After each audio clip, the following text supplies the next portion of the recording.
Welcome back, everybody. It is time for Nobody Asked You, where we answer real questions people have posted online. So let's get right into this week's post. Here we go. How do I break this annoying habit I have? I'm not very socially skilled, and when I'm not talking with someone, I often make the conversation about myself. I'm very self-aware about it and will notice when I suddenly make things about myself and will try to change it, but overall I find it difficult to build off another person's conversation. How do I break myself of this conversational habit? So I don't think this conversational habit is in totality bad. I think sometimes it's good to share a personal experience. Maybe if someone's talking with you, you share your experience and you both connect on this thing. But I even find myself, and I think a lot of us do this, when someone says something, it instantly reminds you of something about you. You just tell yourself, don't talk about yourself internally and really listen. Well, if you're really listening to what they're saying and just focus on them, it's easier not to talk about yourself. If you think about the people that you enjoy being around, they're usually good listeners. That's true. Because you never hear complaints, people being like, that guy, all he does is try listen. to get away from the guy that talks too much. Exactly. People are like, gosh, they just won't shut up. I never will forget. I ran into Tubby Smith. He's a Division I basketball coach, lives in High Point, North Carolina. Hello there, Fox 8. Hey, hey. And Tubby, at the time, was at the University of Kentucky there, where he won a national championship. Mm-hmm. And I had this opportunity. We were walking to our cars together. And you were like... We just at an event. So I wanted to just tell him how much I thought of the guy, because he's a world-class gentleman. And I empathized because he was playing his son, and some of the fans were giving him a hard time about it. But I played for my dad and heard the slings and arrows on a much smaller level. Sure. So I was just trying to do that to Tubby. Just like, hey, Coach, I just want to let you know I really appreciate you and saw what you guys are going through, because my dad... Tubby stops me and goes, tell me about it. So I go, okay, well, this. And then what else happened? Tubby's asking me, and he kept me on the sidewalk for like 20 minutes, so I finally go, I gotta go, Leave Coach. me alone! I'm out of here. But that guy won't shut up. But the kindness and the generosity of listening to me, when my purpose was to make him feel better, he made me feel better. Because he gave you the attention. He was listening and asking questions about your story. And he was much more important than I was, and it was like, oh my goodness. Well, maybe he was dealing with a lot of the flack and was trying to learn from your situation. So I think maybe he genuinely was trying to glean some info. But that tiny little interaction meant the world to me. And of course, I'm a lifelong Tubby Smith fan. Yeah. I was before that. So in conclusion, listen. Just listen. Yeah. Ask questions. There you go. Okay, question number 2. Can I still wear band t-shirts? I am turning 40 this year, and I wanted to know, can I still wear shirts from my favorite bands, or will that make me look old? No. You know what? Wear them, wear them, wear them. A lot of fashion companies now are making new t-shirts that look old, that look like you might have purchased them from merch on tour. Yeah, that are selling for $100 a tee. One of my favorite t-shirts is that day you and I dressed as Noah and Bridget.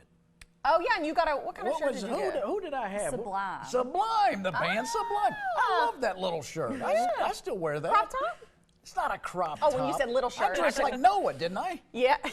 No, you dressed like Bridget. Well, why am I wearing a crop top? Did Noah Day wear a crop top? He wore nothing but, yeah.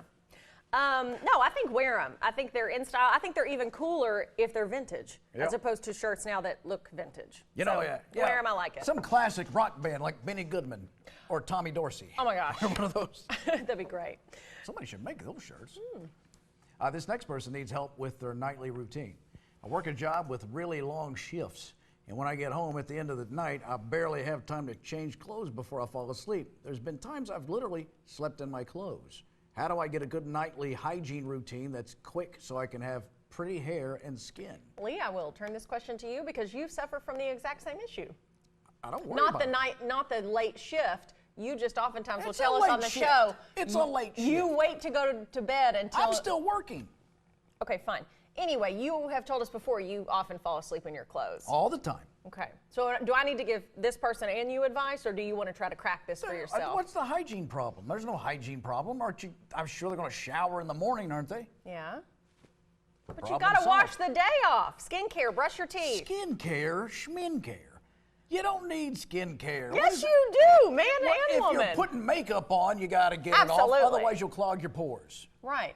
But for me and my house, we don't We will serve the Lord. We will, and we won't wear makeup. It's okay if you don't wear makeup, but that's not the only thing that gets on your face. Sweat, pollution, dust, dirt. I take my hand, wipe it off. Look at that. clean as a whistle. But now your hands are filthy. You got to wash your hands. Why are my hands filthy? Because quit assuming I'm dirty. That drives me crazy. Anytime I do anything, you every make it person like I'm is a nasty dirty. person. I do not. You're like Howard Hughes. Thank you. We're gonna find her in 10 years peeing in a bottle sitting This is outside the door. This is what I do, because I used to really struggle with a nighttime routine because I was so tired by the time I'd go to bed. I'd be like, I can't possibly wash my face, do the whole routine. So I'd pick like one. I'd just brush my teeth and call it a night, sleep in my makeup. I know that's terrible. I don't do it anymore. What I did one time to really get it in perspective was I started a stopwatch on my phone when I actually went in the bathroom, washed my face, brushed my teeth, took my allergy pill, and then stopped the time. That 8 minutes total. And I was like, I have been complaining for years about how long it would take me to do all this. 8 minutes. You can't spare 8 minutes? No. Yes, you can. To I'm wake up exhausted. feeling really good in the morning, knowing your teeth are I'll feel clean, better. knowing your skin looks good, knowing you took your medicine, drink water, whatever else it is that you want to do. I'm telling you, it puts it in perspective. I'm going to do all those things in the morning. Why do I need to do them twice? You don't brush your teeth at night? Yes. I But do. in this, not always. Not all. What do you mean? Noah said I looked away. I did not. I never looked to the side. Yes. Well, no, there have been nights I did not brush my teeth. Yeah, me too. I'm not saying I've done it every night my entire life. I but- try to brush my teeth. Yeah, but sometimes I But if can't remember how to do it. But if I brush my teeth, I'm usually undressing because I don't want to get toothpaste on me.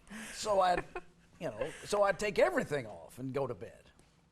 It's healthy to sleep How long that you way been about brushing it. your teeth? Several decades, I just right? started. I just started. And you're still afraid. How does it come out and get on you? It's like a rabid dog. It's frothy. Oh my God. Maybe you do have rabies.